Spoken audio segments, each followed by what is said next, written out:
Jaedn Skeete has had the best camp out of anyone on Boston College this summer.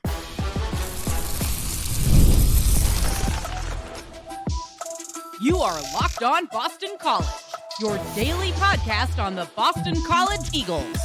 Part of the Locked On Podcast Network, your team every day. Hello, everyone, and welcome. This is Locked On Boston College, your team every day. I'm your host, AJ Black of Eagle Insider, part of the 247 Network. I've been covering Boston College for over a decade. If you want the scoops, the news, and the analysis on your Boston College Eagles, you are in the right place. Locked On Boston College is a free daily Boston College podcast available 5 days a week on YouTube or wherever you get your podcasts. On today's show, we're going to be joined by Gio Culvotta of WZBC to talk about Dylan Lonergan and the upcoming season. You're going to get a student's perspective. He's a great young media personality that's coming up. I think you're going to enjoy hearing what he has to say. And let's kick it off by talking about Jaden Skeete and what he has done so far. Today's episode is brought to you by FanDuel. Make every moment more with FanDuel. Football season is around the corner. Visit the FanDuel app today and start planning your future picks right now. Now, this week, the big news has always been Dylan Lonergan. We have seen, everyone wants to talk about the new quarterback. The QB1 is obviously the biggest story all the time. But something has stood out to me at camp that has really caught my attention. And that is the play of one specific wide receiver, and that's Jaedn Skeete. Jaden Skeete's now in his third year at Boston College. He's a former Catholic Memorial wide receiver who came over to BC. He's played a little bit. We saw him last year. He got hurt in the Louisville game and missed the end of the season. He's back now. And getting to watch him, getting to see what he does, has really opened my eyes to how good he could be. He's 6'2" and looks every bit of 6'2". He plays bigger than he is. He's got a really great catch radius and has really impressed me this camp. This camp, all the talk going into camp this year was about Reed Harris and Lewis Bond, which they both deserve their flowers. They're both excellent wide receivers. But with Harris not practicing the last couple days, with Bond not practicing a couple days last week, they're doing load management and things like that. We've seen a healthy dosage of Skeete as he's come back from his injury, and he has blown me away. Now today, on Wednesday, while I'm recording this, he had the play of camp. A play that is as good as some of the best plays I've seen at Boston College during a regular season game. They're doing end zone drills. Bill O'Brien does a ton of situational football to get his team prepared. They're doing 8-yard line with 5 seconds left. You're down by 5. You got to score a touchdown to win. Dylan Lonergan's quarterback. He goes back and he throws a pass to Jaden Skeete, who's being covered by Isaiah Ferris. Jaden Skeete grabs the ball, and this ball had a little bit of steam on it, with one hand and pulls it in and scores the touchdown with one arm because Ferris kind of had him locked with the other one. My jaw dropped that happened. And this was just the icing of the cake of what kind of practice Skeete had, because he is locked in with Lonergan. Specifically on Wednesday, but I've seen it a lot during practice just in general. Lonergan's going back, and everything he throws to Skeete, he's catching.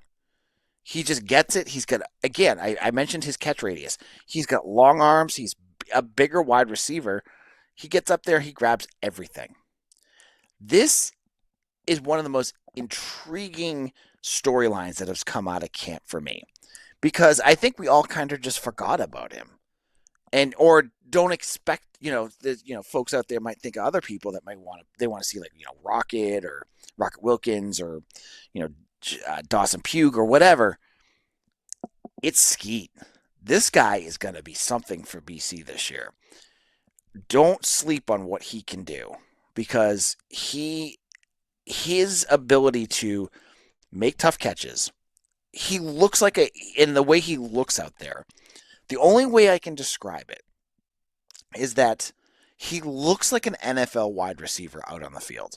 Just the way he runs his routes, the size of him, he just presents that way. Like, you've had good wide receivers before. You get Lewis, who's a smaller wide receiver. He does his thing. Reed is huge. The prototypical NFL wide receiver just reminds me of what Jaedn Skeete is doing out there. So that has been something, because you're now going to go into the season with a wide receiver group that you know what you have with Lewis Bond. He is consistency to the core. Like, he's going to do what he does, and he has been doing every season he's been at Boston College. Great. Reed Harris, he's going to be your big target. He's 6'5". He's enormous. We saw with Grayson James last year what he can do. But now you add in Jaden Skeete. And I argue that the way he looks out there, by the end of this season, he could be the star of that wide receiver room. If he plays the way that I've seen him playing, that could be next. He's going to obviously have to do this, in game situations. But what I've seen out of Jaden Skeete shows me that this is a wide receiver that deserves more attention, because he's going to be a name you're going to be talking about. So I'm expecting big things out of this kid. And to see what he can do, I mentioned that play. It was today. There was just a couple of them. He also, because again, he's locked in with Lonergan. Lonergan gets him a pass, and it's a good catch, it's like 12 yards. He shoves off the receiver after he catches it, and then takes a step, and he pivots back, and then completely cooks the defender that was on him and gets another 30 yards out of it. That was another whoa moment from everyone in that audience, because it was that apparent. Like, he just, that's not a knock on the secondary. The secondary's been very good. He's just at that level right now where he can even beat those guys out. So Jaedn Skeete, that's a name I think we're going to be watching for. And that trio is looking good. I think those three are your guys. But don't sleep on, VJ. He's been in and out from practice, taking, I think he's had we heard about him tweaking his leg and, things like that. It's been a little while to get him back in. But don't sleep on other guys like Dawson Pugh. Dawson Pugh is also kind of stepping up too. That's a wide receiver, a true freshman from Virginia, who I thought had a slower spring camp, but has really come on strong this fall. He's looked good. So there's good targets there. And when you have a guy like Dylan Lonergan out there to throw them the ball, it really does show what he can do. Now, in a moment, we're going to be joined by Gio Culvotta of WZBC. He's also a staff writer at Eagle Insider. He writes about women's lacrosse for us. I want to talk to him about football. I want to get his perspective. We'll be back with that in just a moment.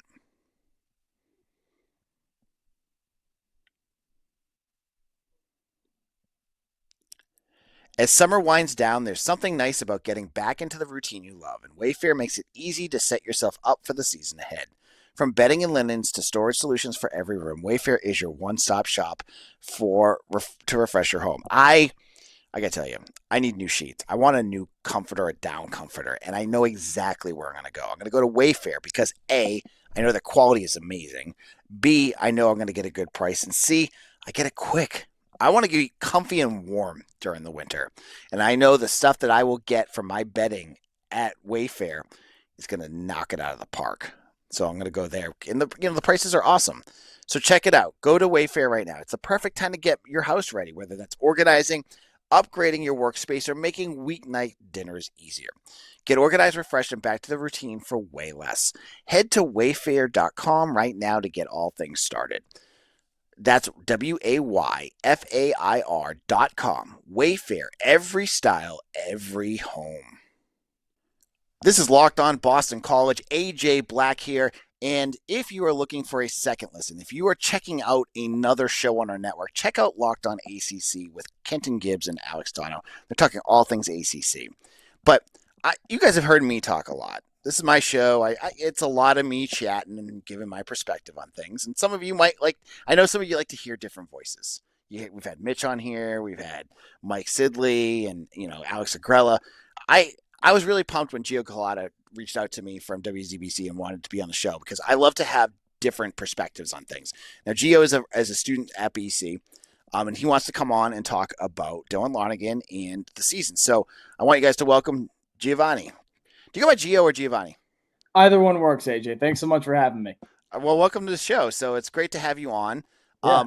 Let's talk about your reaction. So I think some people were surprised when O'Brien named Dylan Lonergan the starting quarterback on Tuesday. So I think some people thought it would take longer. Others were just happy it's over. How are you feeling about this, and what are your expectations going into the season from him? I was definitely a little taken aback because I think that when we've seen these sorts of quarterback battles go out, they've typically been longer games, right? To get guys, maybe opponents on the other end of, okay, who's going to go? Who are we preparing for? Fordham's not really the game that I think Bill O'Brien is looking for, with no disrespect to the Rams. You got Michigan State and Stanford coming up right after that. Those are two big games. And right. I think that, Michigan State and Stanford are both going to have looks at both of these guys in that Fordham game. So after thinking about it, initial surprise was soon kind of limited by the fact that this guy's really good. This guy is really, really good. Yeah, I mean, I think you brought up a good point, right? Like, he made the choice, and it seemed like it was early, but when you consider that he didn't even really have to make a choice for the Fordham game. Like, you could just go in with both guys. You're going to play them both anyways, right, and not make a choice until you get to Michigan State. It just seemed like that was kind of where he's at. But you know what? Every coach has their own perspective. I'm sure Bill has a reasoning. He said coach's decision when you asked him about it earlier, which is fine. But what, did you get to see him during the spring? What was your perspective on Dylan from what you've seen and heard about? I did get to watch him during the spring, and that was everyone looking at him. I mean, you were there. I was just, all eyes on him, and you could just see that this guy's different. This guy's different. Grayson James, look, I've never played a down of football in my life, and so him throwing the football is like, wow, I'm not even capable of that. And I'm a terrible example to bring up. But then you see that, and it's almost like, well, that's what I see on television. That's like, real football. He can put it wherever he wants to. It's unbelievable to watch. And I think that, just looking through some of the numbers today, that this is, I think you said this the other day, that this is going to be the best passing offense in a really long time for a team that's got a lot of quarterback turnover over the last 5 years. And so I think it's a welcome surprise to have it that early, and BC fans have a lot to be excited about. You brought up the professional, the way he throws the ball is professional. And there was a play today that just, I want to bring it up because it wasn't the catch by Skeete. It was another throw he made that was like, that's it right there. Yeah. He had an out route to Jeremiah Franklin that he threw, and Bam Crouch was right on it. He saw it coming, but Dylan lasered that in right outside of Bam's fingers. Like, he hit it right where it needed to be, and Bam was so angry about it. But he hit Jeremiah Franklin right in his hands. We haven't had a quarterback that could do that in years. Like, no offense to Jason James, he probably would have hesitated just that little second there, and Bam would have got it, and that would have been it. And Tommy, who knows what would have happened there. But you know what I mean? Like, I think that's what you're getting at. Like, that piece of it is going to be what you're going to notice, is like, he just knows where to get that ball. So you're talking about the wide receivers too. Let's talk about them. Lewis is back. You got, Reed Harris, who showed, hopefully he has that same connection he had with Grayson James, because that was clear as day when he got in. And as I mentioned in the first segment, Jaedn Skeete. What are you expecting from this offense? Are you thinking more balance, or they're going to get more of this pass game going? That might be a wait and see, AJ, because you kind of know what Lonergan has at the moment, right? And then you mix in all these other new weapons. I look at a guy like VJ Wilkins. They call him Rocket for a reason. He's got blazing speed. How do they use him? Maybe in a way they used Nate Johnson a couple years ago. We didn't really see all that sort of motion last year, but I'd be very curious to see. And then you get Turbo Richard back. You get Jordan McDonald is probably the RB1 that will be taking the brunt of those carries early on in the season. I think there's a wealth of possibilities for Will Lawing to dial up some creativity. I think that's what's going to be needed, especially in that early stretch. And Lonergan just gives you all the tools to open up the playbook. Yeah, and I think you brought up a good point. Like, I think the running game too is going to be really important for Lonergan to be successful. The thing with BC's offense, every year you look at it's always skewed one way or the other. You go back like 5 years and you had Phil Dracovic, and it was all passing because they couldn't run the ball. And then it turned into Tommy, and Tommy just couldn't pass the ball. And now it's the first year where it really does feel like this could be a balanced offense, like a real balanced offense, and an NFL one too, because that's what Bill wants to do, right?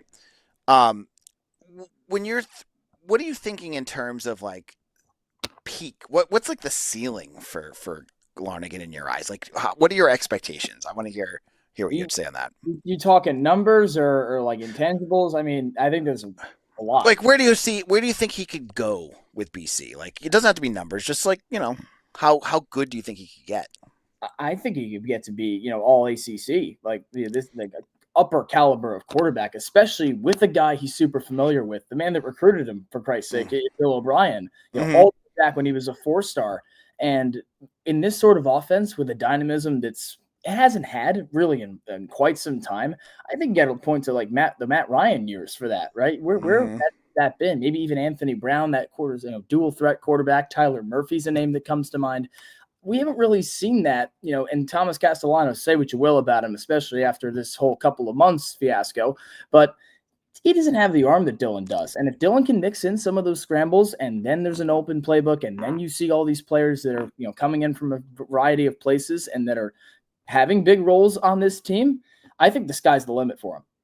I think that's the mobility you brought up. I've said this before, but for the fans that haven't, because there was no spring game and there's no open practices, so many of you watching this, Gio and I have been able to watch. I mean, I've watched all summer, so I've been there. I've been sweating my butt off for the last 2 weeks.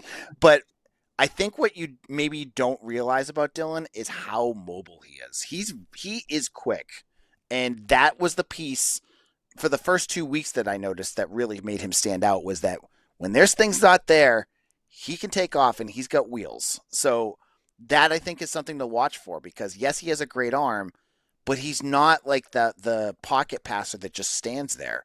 He'll take off and he's got the speed to make big plays.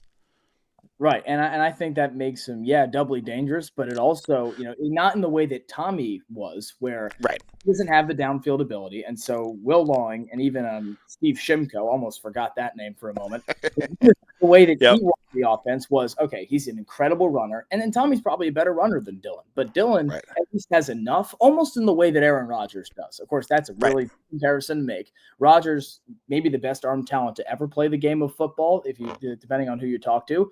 He had enough to make things happen on the ground, right? He ran for a couple of touchdowns each year. He's with Green Bay and even with the Jets. Now he's moving on to Pittsburgh. And if Lonergan can play that kind of football, to the other side of it, where Tommy was on that other extreme of we have to run the ball, read option, triple option, stack the box, because that's all he can do. And that's how he's dangerous. And it worked around 8 ACC wins, 9 ACC wins. But if Dylan's got both pieces, look out. Yeah, I think that's the piece that I think, like, this offense is going to be so diverse. You're going to see quarterback runs, you're going to see running backs, but also you've got two good tight ends, and one of them knows Dylan. I think they were teammates in Alabama. Yeah. I mean, not teammates, roommates. I think Ty and him live together. Like, they know each other really well, and Jeremiah Franklin doesn't get the credit that I think he deserves, because he 0 drops last year, none. Like, that's I talked to him about that. I was stunned when I read that. That's not because he's a bad player. We were saying he's great. Yeah. 0 drops in 12 games is unbelievable. Especially between him and Morales, 0. Exactly. And that tight end duo was amazing last year. They have 10 touchdowns last year between the two of them, among the ranks in the conference. And I think, depending on what Lockwood gives you, that's among the better units in the entire ACC. And so that just is even more help to Lonergan as he tries to navigate this offense. Yeah, and in a moment, I want to get into Gio's take on this season. Tough schedule, new quarterback, lots of moving parts here. I want to get his perspective, what the students are thinking about this. I'm many years removed, and get his thoughts on all of that. And we'll get into this in just a moment. August 26th is officially FanDuel Futures Day, a brand new holiday for football fans who live for bold predictions and preseason hunches. For just 24 hours, FanDuel is giving you deals on NFL season predictions. So whether you're calling out your MVP, eyeing a long shot division winner, or ready to crown your Super Bowl champ before week 1 even kicks off, this is your moment. Now, I read the practice reports on the Patriots today. It sounds like they got smothered by the Vikings, but it's one practice. But, man, I really want to pick them to win the AFC East, to stun the Bills. I bet the odds are really good. And you can get that on FanDuel. Or if you want to get the MVP race, I want to say Lamar Jackson again. I'm going to get the odds there. They're all up on FanDuel. And that's on August 26th. So visit the FanDuel app today and start planning your futures bets now, because Future Days is one day and one day only. With FanDuel, play your game.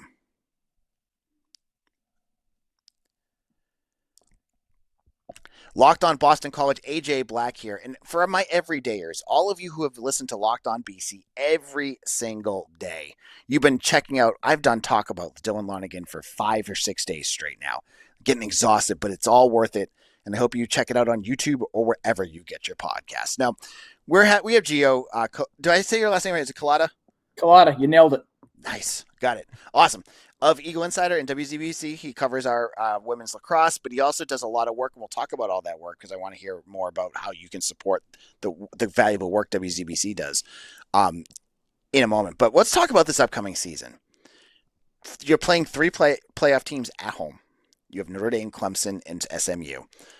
You also get teams like Georgia Tech, Louisville. You get Michigan State. What are your feelings about this season and how it could go? I think there's so many different ways this season could go, and then that's probably not the answer everyone was looking for, because Giovanni, right? They could be 9 or 8-4. I think though that sweet spot is 7-9, and a lot of heads have turned when I brought that up on campus. I get this a lot. Everyone's asking, "Oh, what are we going to be?" And I don't really know, but my best guess off what this team was last year, going into this season with a very difficult schedule. Those first 6 games before Clemson comes to town, Columbus Day weekend, that's where the winning has to happen. Mm-hmm. The backstretch of the season is an absolute gauntlet with Notre Dame coming to town, SMU, Georgia Tech, no easy task. You got to go to Louisville, a team that's opened the season ranked really, really good with a brand new quarterback in Jeff Brom's the quarterback whisperer. Then you go up to the Dome and play Cuse, and who knows what Fran Brown's cooking up there. I really think that if BC can get off to the hottest start possible, Fordham's, not that it's a test game, right? It's not one to be in any sort of trouble, barring an absolute disaster. Michigan State's going to be difficult. Even tougher, you got to go 3,000 miles across the country the very next week and play Stanford. And who knows what you get against Cal and Pitt, right? It's all going to come down to, as we were talking about, what does this offense bring? Can the defense fill the gaping hole of Donovan Ezeraku? And even though there are some tough teams, I think BC can actually pull out a couple of upsets on this schedule. So that's why I've got 7-9. You talk about those roadblocks or holes in the wall of the road of where you're going, right? You'd say Stanford, right? Like, you look at the numbers of Stanford. They're, in every aspect, you think this team should be terrible. But it's Stanford. Weird things happen with Stanford. Right. They're just a weird school. But I think this is where Bill O'Brien comes into play here.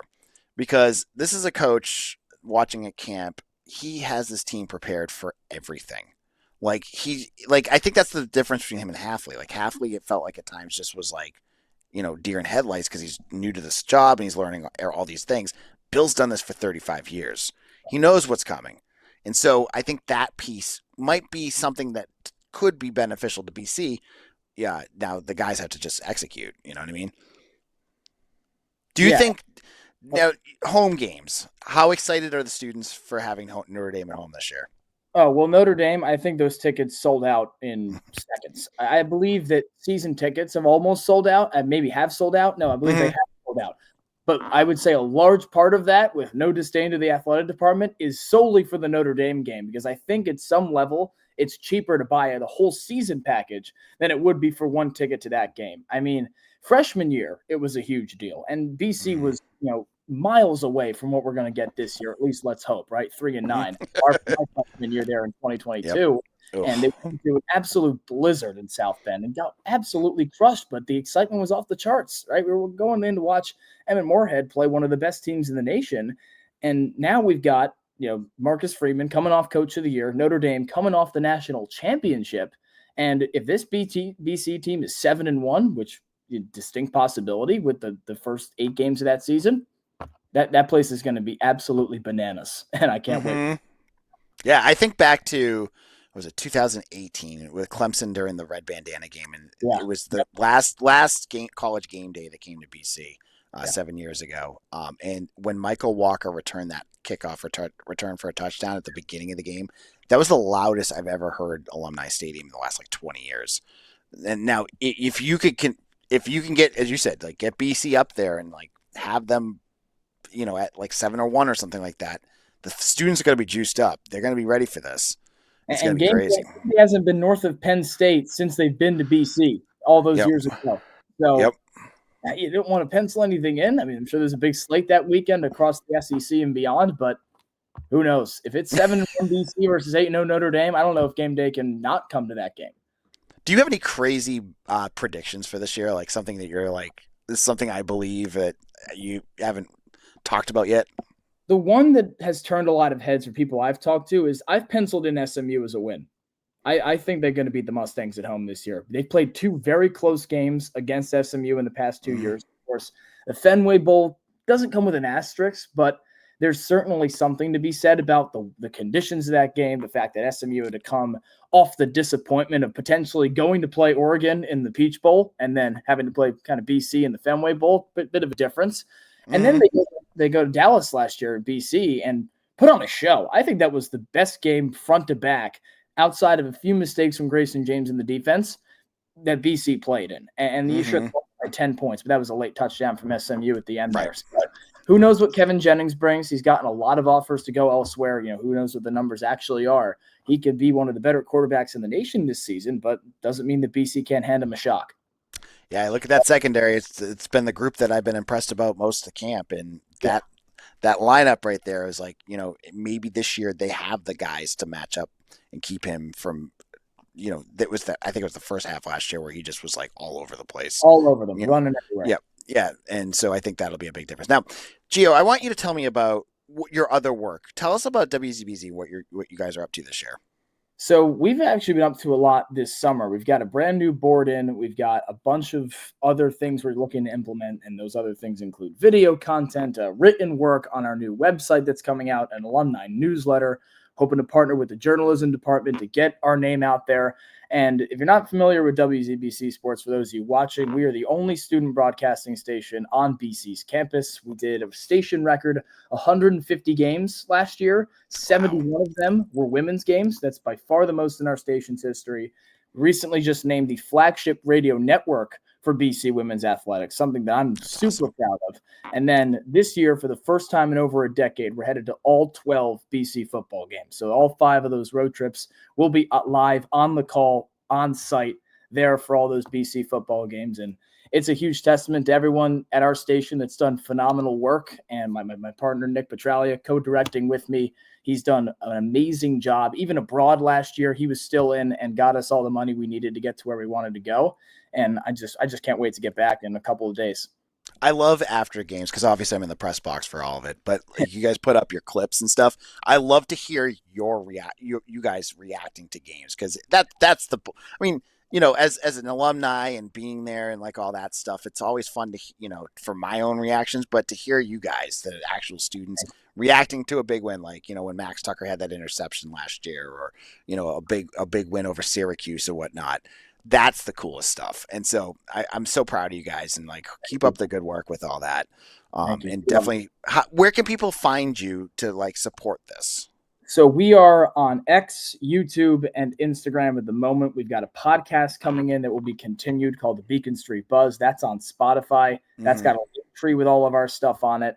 And we'll be everywhere. Yeah. So honestly, I feel like it's be difficult for people not to find us. They'll probably get sick of us after some point. I'm sure you're familiar with all the posts and stuff like that, but we'll be everywhere. People will find us, and WZBC.com is the streaming link where you can find us on FM for all the home games only. And then on the road, we'll be on X and YouTube broadcasting live.